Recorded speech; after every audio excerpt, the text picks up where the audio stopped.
72 ہے۔ یا ایھا الذین آمنوا کلوا من طیبات ما رزقناکم، دیکھو کھاؤ ان پاک چیزوں میں سے جو ہم نے تمہیں دی۔ گویا کہ اکل حلال، رزق حلال، رزق طیب، حلال و طیب، یہ ہے در حقیقت اس کا حکم دیا جا رہا ہے، رسولوں کو بھی دیا گیا اور اہل عبادت کو بھی دیا گیا۔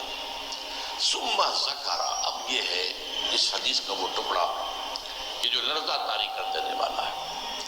پھر حضور نے ذکر فرمایا الرجل، ایک ایسے شخص کا یطیل السفر، جو بڑا لمبا سفر کر کے آیا ہے۔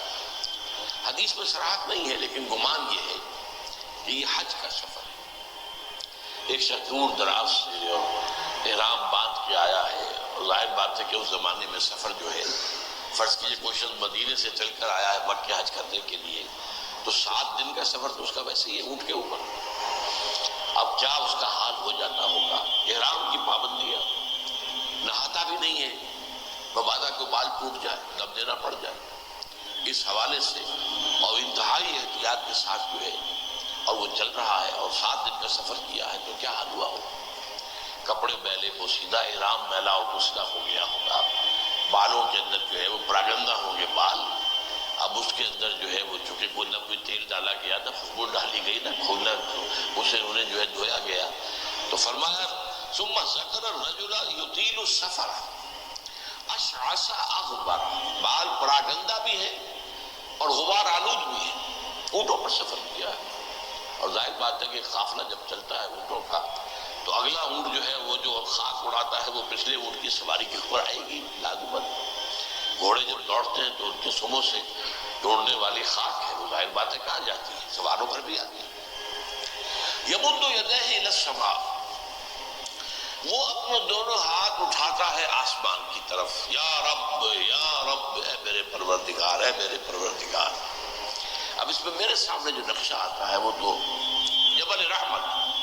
اب وہاں پہنچنے کے لیے لوگ بڑی محنتیں کرتے ہیں، اس لیے کہ وہ چھوٹی سی پہاڑی ہے، اس پر جانے کے لیے، اور وہ کہیں سب سے اونچی چوٹی پر پہنچ کر پشت ہاتھ اٹھا کر کھڑا ہے، یمد یدیہ الی السماء، یا رب یا رب۔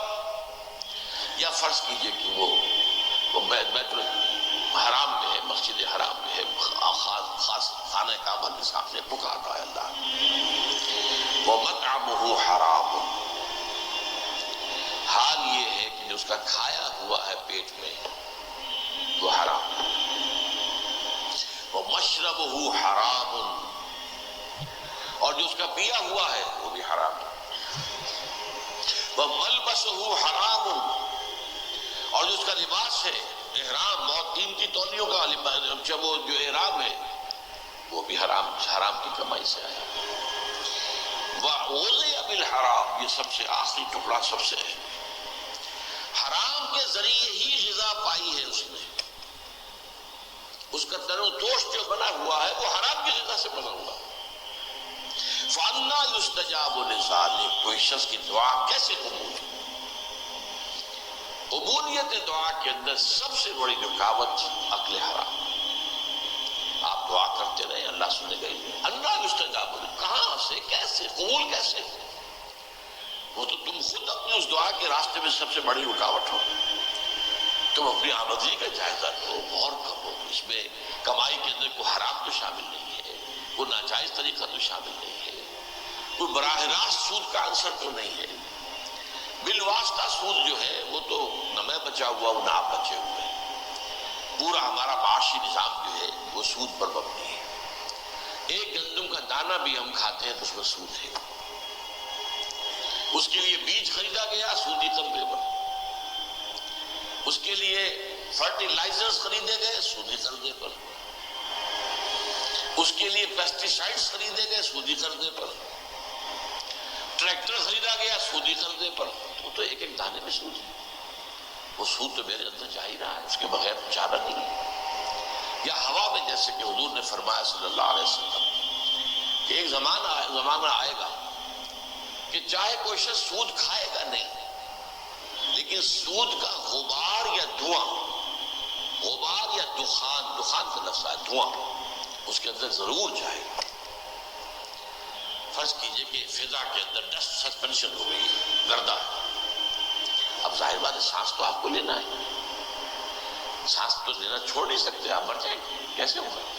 سانس کے ساتھ غبار لازم بن جائے گا، تو پھیپھڑوں میں جائے گا، کوئی آپ کو روکنے کا کوئی ذریعہ آپ کے پاس نہیں ہے۔ یا کہیں جو ہے جو دھواں بھر گیا ہے، فرض کی جیسے آگ لگتی ہے بڑی اونچے ہوٹلوں کے اندر، 14ویں منزل کے اوپر جو ہے آگ لگی ہے، کمروں کے اندر دھواں بھر گیا، کہاں جائے گا؟ 14ویں منزل سے چھلانگ لگائیں تو ویسے ختم، ہڈیاں جو ہے اس کا چورا ہو جائے گا۔ بہرحال جو بھی شکل جو بیتتی ہے تو سانس تو لینے پر مجبور ہے، جب تک بھی سانس آئے دھواں اندر جائے گا۔ یہ دور وہ ہے کہ جس کی فضا میں سود موجود ہے، اور وہ فضا کے اندر جو سود ہے وہ ہم سانس لے رہے ہیں تو ہمارے اندر جا رہا ہے۔ اس پہلو سے بالواسطہ انڈائریکٹ سود سے تو آج کوئی بھی بچا ہوا نہیں، البتہ ڈائریکٹ سود جو ہے وہ تو ظاہر بات ہے کہ آپ کی مرضی سے ہے۔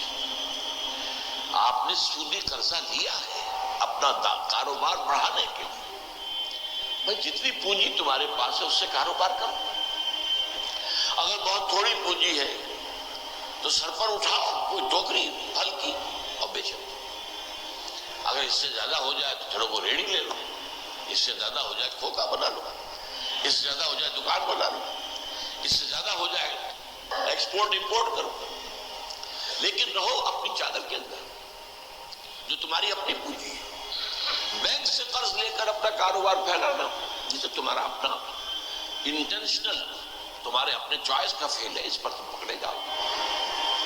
مکان ہے، بڑی عالیشان کوٹھی بنانی ہے، عالیشان محل بنانا ہے، قرض لیا،